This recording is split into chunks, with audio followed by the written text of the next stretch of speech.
So when I'm reviewing movies or TV shows, I have a list of 10 things that I recommend are used to review my stuff. As a writer, I'm trying to incorporate these reviews or these writing skills into my own work. Lineage is one of my first books I wrote after Cryosphere. I loved the book.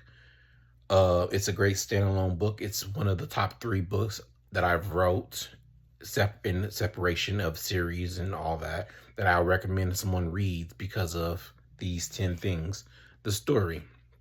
It's an original story, I think it's a great story of a man finding out who he is, finding out he's a descendant of a magical family. As far as cinematography, it doesn't really count for my review. Is there emotional connection? Yes, you go through this emotional journey of this character losing someone they love. So one of my friends read this book and started crying and said that it was really powerful. So there is an emotional attachment to this story. Would you recommend it? I would. The friend said yes. He said I read it and I did recommend it to a friend. So that's right there. Pacing. What am I doing when I'm doing pacing? So the book, in my mind, I wrote, as I'm writing, it was broken up in 2 parts. The first part is a love story. The first 7 to 8 chapters is a love story. The rest of the book is more of a fantasy story. So when I'm writing books, I try to have one genre, the main genre, fantasy, be the vocal point.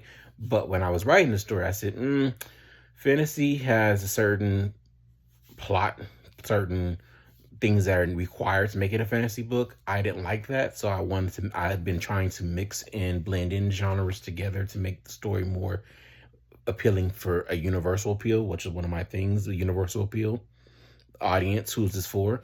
And so I've been trying to find a universal appeal for all my stories. This has it. Plot. Is the plot believable? I like the idea of magic being real for everyone, so that's why a lot of my stories do have magic or the supernatural element. So to me, that is the believability.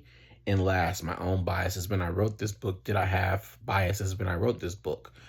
I don't know how to answer that for this book because I was grieving when I wrote the previous series book. This book was kind of my acceptance, even though it had been years later, but it is my biases being let go. But there could be hints of biases in this book, so I don't know.